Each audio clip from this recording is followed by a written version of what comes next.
Hey guys, Immortal Griff here, back with another early game Elden Ring build to give you some serious power and survivability for the beginning of your playthrough. This is the Iron Lumberjack. We're going to start the game as a wretch to give ourselves complete build freedom and to keep the cost of our first levels nice and low. We also want to take the Lands Between rune as our keepsake. From the Chapel of Anticipation, hang a left and run across the bridge. When the Grafted Scion shows up, show the world you won't play as mind games and yeet yourself into the heroic beyond. Once you're back from the dead, head up to the Church of Ela and grab both the rune at the base of the crucifix and the smithing stone from the smithing table. Putting this build together is a little different from some of my other ones, and these upgrade materials are going to be necessary when we're ready to assemble the whole thing. With the materials in hand, it's time to head to the Gatefront ruins and grab the whetstone knife from the chest in the basement. After we grab the whetstone, we're going to head right back up the stairs and to the Gatefront bonfire to the north. We want to get our hands on the Lord-sworn greatsword at this point, so we're going to use whatever means necessary to get into the chest on the carriage nearest the Gatefront site of grace. With a lowly strength score of 10, we won't even be able to two-hand the sword, so use that Lands Between rune and sink your runes into strength. This is a strength build, so these aren't wasted stats.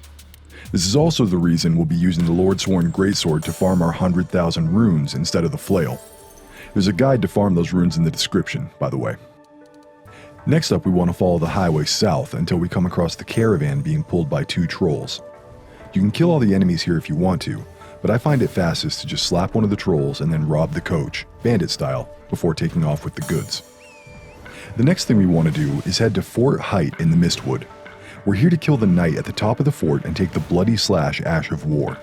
We'll be putting this ash on the Lord-sworn greatsword in order to farm our runes later. This enemy can be a bit tricky for new players, but just stay outside his range until you have an opening and then use the Lord-sworn greatsword's weapon art until he's dead. It's a walk in the cake. Once you've toppled the knight, it's time to travel back to the Stormhill Shack bonfire. On the highway north of the bonfire, you'll find a scarab who drops the Wild Strike's ash when killed, so kill him and take his riches. After this step, head back to Stormhill Shack once more, and then grab the smithing stones from the circle of chairs to the southeast of the bonfire, as well as all the loose runes in the graveyard to the east. Once you have these, go to the field with the 5 patrolling giants and bait one into destroying the statue for you, exposing the smithing stones for you to grab. Once you have all of these things, it's time to head far to the east to the Dragon Barrow region. We're headed down into the Dragon Barrow cave to the extreme left of the fork in the road. Make sure to rest at the bonfire at the mouth of the cave and put any runes you have into endurance, strength, or health. There's a giant bear between you and your goal here, and he will break all of your bones, casually.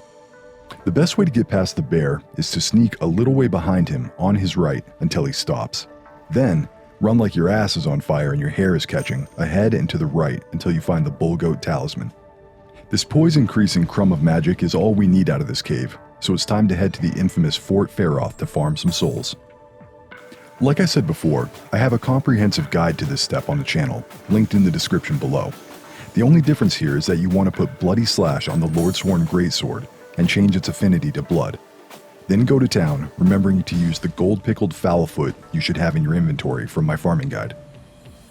Once the dragon is dead, it's time to head back to the War Master's shack on Stormhill in Limgrave to put the build together.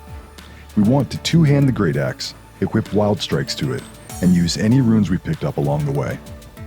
At this point, you should be completely flush with cash, so let's spend it.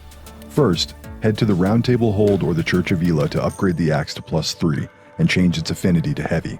Then travel back to War Master's shack. This is where the build gets controversial. What I like to do is kill Knight Bernal and take his armor set. However, it's important to note that you'll lose his questline and everything he offers if you do this, so I did include an alternative armor set on screen.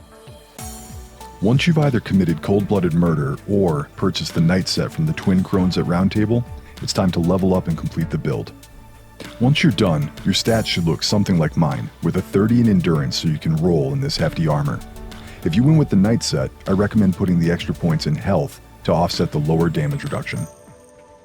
I hope this build has been helpful for you, and that you have a lot of fun with it.